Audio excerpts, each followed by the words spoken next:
हम पन्ना धाय के बारे में, राजस्थान के इतिहास में खूब शानदार इतिहास, उसके बलिदान के बारे में खूब पढ़ते आए हैं दोस्तों। लेकिन क्या आपको पता है कि पन्ना धाय का वास्तविक नाम क्या था? वो कौन से गांव की रहने वाली थी? राज परिवार के साथ उसका क्या संपर्क था दोस्तों? तो देखिए, सबसे पहले मैं आपको बता दूं दोस्तों, पन्ना धाय महाराणा उदय सिंह की धाय मां तो थी। अब आप लोगों को पता होगा कि धाय मां कौन बनती है दोस्तों। धाय मां ऐसी महिलाएं होती हैं जिनके भी बच्चे का जन्म हुआ है, क्योंकि वो भी महाराणा को दूध पिलाएंगी, उनकी मां तो होती है साथ में। लेकिन होता क्या है कि ऐसी महिलाएं जो साहसी, बलिष्ठ, सुंदर होती है और पूर्ण रूप से ईमानदार होती है, वो महाराणा की सेवा में उनकी धाय मां को बनाकर रख दिया जाता है दोस्तों। उदय सिंह का जो भी पूरा लालन पोषण, दूध पिलाने का काम, उसको बड़ा करने का काम, सारा का सारा पन्ना धाय ने किया था दोस्तों।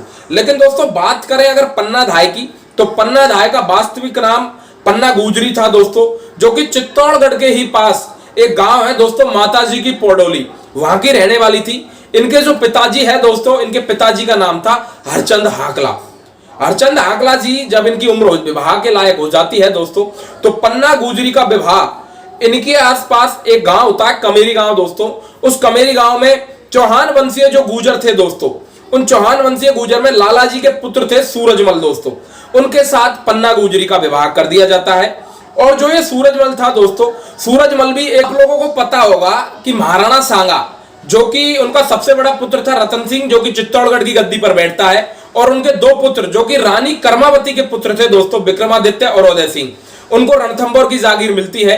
लेकिन रणथंभौर की जागीर मिलने के बाद रतन सिंह नाराज होता है और उनका जो सेवक महाराणा सांगा ने बनाया था दोस्तों, जो कि रानी कर्मावती बूंदीहाड़ा के थे दोस्तों, उनका भाई था, और उनके साथ झड़प में राणा सांगा के पुत्र रतन सिंह और उनके भाई की भी मृत्यु हो जाती है दोस्तों। इसके पश्चात रानी कर्मावती विक्रमादित्य और उदय सिंह को लेकर चित्तौड़गढ़ आती है दोस्तों, और विक्रमादित्य राजा बन जाता है दोस्तों।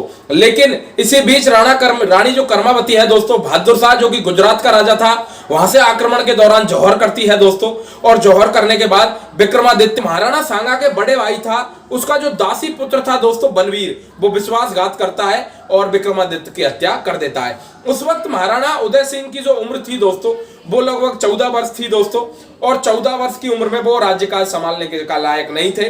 तो धाय मां क्या करती है दोस्तों, पन्ना धाय अपने पुत्र चंदन का बलिदान उस जगह देती है। पुत्र चंदन को कटवा कर उस उदय सिंह की रक्षा करती है। ऐसी मां का दूसरा इतिहास शायद ही आपको कहीं देखने को मिले दोस्तों। इसके बाद ये सबसे पहले कुंभलगढ़ तो बाद में पहुंचती है दोस्तों।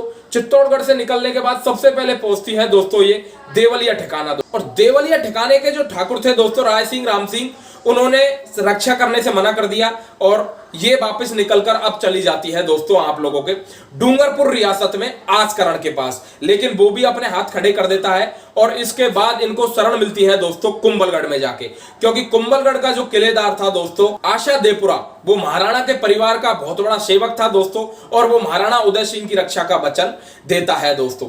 इसके बाद पन्ना धाय का बलिदान यही खत्म नहीं होता दोस्तों। वो जब तक चित्तौड़गढ़ में प्रवेश नहीं करती है, जब तक कि महाराणा उदय सिंह राजा नहीं बन जाते हैं। सामंतों, बड़े बड़े सरदारों के साथ मिलकर महाराणा उदय सिंह अपना चित्तौड़गढ़ वापस लेते हैं और सन 1540 में वापस से चित्तौड़गढ़ पर महाराणा अपना अधिकार कर लेते हैं दोस्तों। उसी वक्त पन्ना धाय अपना प्रवेश करती है चित्तौड़गढ़ में दोस्तों। ऐसा बलिदान कहां देखने को मिलता है कि बचपन से जिसको पाला और पोसा और महाराणा बनने तक उसने अन्य किसी की रक्षा, अन्य किसी की चिंता ना करते हुए केवल और केवल उनको अपना राजपाट वापस दिलाने में मदद की और उस प्रयत्न को सक्सेसफुल बनाया दोस्तों।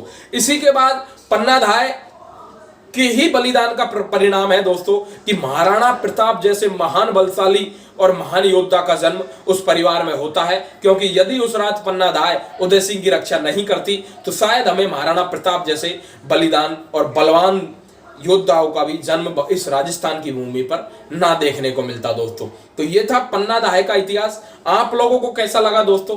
ऐसे ही नॉलेज भरी और यूजफुल जानकारी के लिए आप हमारे चैनल को सब्सक्राइब कर सकते हैं। एजुकेशन से जुड़ी हर प्रकार की जानकारी आपको यहाँ देखने को मिल जाती है। अब मिलते हैं अगले वीडियो में, तब तक के लिए नमस्कार, जय हिंद, गुड बाय दोस्तों।